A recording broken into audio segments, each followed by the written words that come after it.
सही मेंटर आपकी जिंदगी बदल सकता है। चलो एक शॉर्ट स्टोरी सुनाता हूँ। एक बार एक स्टूडेंट था राहुल। वो बहुत ही इंटेलिजेंट था, हार्ड वर्किंग था और एम्बिशियस था। उसने सोचा कि वो बिना किसी के हेल्प के एक बड़ा एग्जाम क्रैक करेगा। उसने यूट्यूब से वीडियोस देखे, बुक्स पढ़ी और सेल्फ स्टडी शुरू कर दी। पहले कुछ दिन तो सब कुछ ठीक चल रहा था, पर धीरे धीरे प्रॉब्लम्स आनी शुरू हो गई। कंफ्यूजन बढ़ता गया। कौन से टॉपिक्स इंपॉर्टेंट है, कौन से नहीं।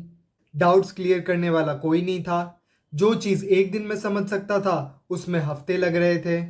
और सबसे बड़ी बात, मोटिवेशन खत्म होने लगा। एक दिन उसने अपने एक सीनियर से बात की जो ऑलरेडी सक्सेसफुल था। उस सीनियर ने राहुल से कहा, राहुल, अगर तू बिना गाइड के चल रहा है तो ये उसी तरह है जैसे अंधेरे में बिना लाइट के रास्ते पे चलना। इसके बाद राहुल ने डिसाइड किया कि वो एक मेंटर ढूंढेगा जो उसको गाइड कर सके। उसने एक टीचर का मेंटरशिप प्रोग्राम ज्वाइन किया और वहां उसको समझ आया कि मेंटरशिप की असली पावर क्या होती है। सबसे पहले मेंटर ने उसे एक क्लियर रोड मैप दिया। अब उसको सिर्फ वही टॉपिक्स पढ़ने थे जो कि इम्पोर्टेंट थे। उसके बाद आता है डाउट सॉल्विंग। डाउट सॉल्व तुरंत होने लगे। अब उसको हर चीज खुद से समझने की जरूरत नहीं थी। मेंटर ने उसको पुश किया जब वो गिव अप करने वाला था। और इसी तरह राहुल हर वक्त मोटिवेटेड फील करने लगा।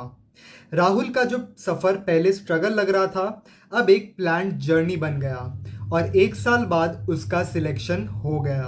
अब आप सोच रहे होंगे कि क्या सिर्फ ये राहुल के साथ ही हुआ? नहीं, हर सक्सेसफुल इंसान के पीछे एक मेंटर जरूर होता है। सचिन तेंदुलकर के पास रमाकांत सर थे। वॉरेन बफे के मेंटर बेंजामिन ग्राहम थे। और यहाँ तक कि स्टीव जॉब्स के पास भी एक मेंटर था। तो अगर ये लोग बिना मेंटर के होते तो क्या ये इतनी बड़ी सक्सेस अचीव कर पाते? ये एक बड़ा क्वेश्चन है।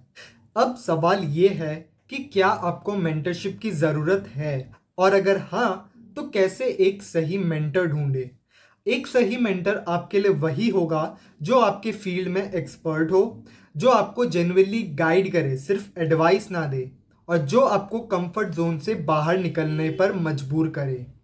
आज के टाइम में मेंटरशिप सिर्फ फिजिकल नहीं, ऑनलाइन भी अवेलेबल है। आप कोचिंग, ऑनलाइन कोर्सेज, सीनियर्स या एक्सपीरियंस प्रोफेशनल से सीख सकते हैं।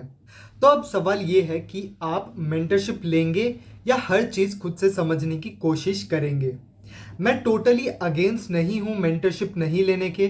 अगर आपको लगता है कि आप खुद से पढ़ सकते हो तो बहुत अच्छी बात है, क्योंकि इससे आप खुद अपनी गलतियों को अच्छे तरीके से समझ सकोगे। लेकिन आज के कॉम्पिटिटिव एनवायरनमेंट में हमारे पास इतना टाइम कहाँ है कि हम सारी गलतियां करें पहले और उसके बाद उसको ठीक करें। अगर आप भी अपने लाइफ में फास्ट प्रोग्रेस चाहते हैं तो आप मेंटर ढूंढ सकते हो, क्योंकि मेंटर आपकी जिंदगी को फास्ट बना देता है।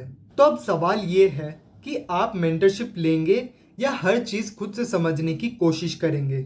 देखिए, मैं ये नहीं बोल रहा कि मेंटरशिप नहीं लेना बुरी बात है। जो लोग मेंटरशिप नहीं लेते और खुद से अपना बेस्ट देने का कोशिश करते हैं, वो लोग भी बहुत सक्सेसफुल होते हैं, क्योंकि वो लोग हर अपने स्ट्रगल्स को अच्छी तरीके से देख सकते हैं। लेकिन दिक्कत तब आती है जब आपके पास टाइम कंस्ट्रेन हो। ऐसा हो सकता है कि आपको जितना टाइम लगे अपनी गलतियों को सुधारने में, वो टाइम अगर आप किसी और चीज़ में इन्वेस्ट करो तो हो सकता है आपको ज़्यादा रिटर्न मिले। तो इसलिए अगर आपको अपनी जर्नी को फास्ट बनाना है तो आपके लिए मेंटर बहुत ही ज़्यादा ज़रूरी है। ये डिसीजन अब मैं आपके ऊपर छोड़ना चाहता हूँ कि आपको मेंटर चाहिए या फिर नहीं। लेकिन एक चीज़ ध्यान रखिएगा कि जो भी आप मेंटर चुनो वो अच्छा होना चाहिए और उसे अपनी फील्ड में अच्छी तरीके से नॉलेज होनी चाहिए। तभी वो आपको अच्छी तरीके से गाइड कर सकेगा। Thank you so much for watching this video. Make sure you follow the channel so that you can get more updates about IPMAT.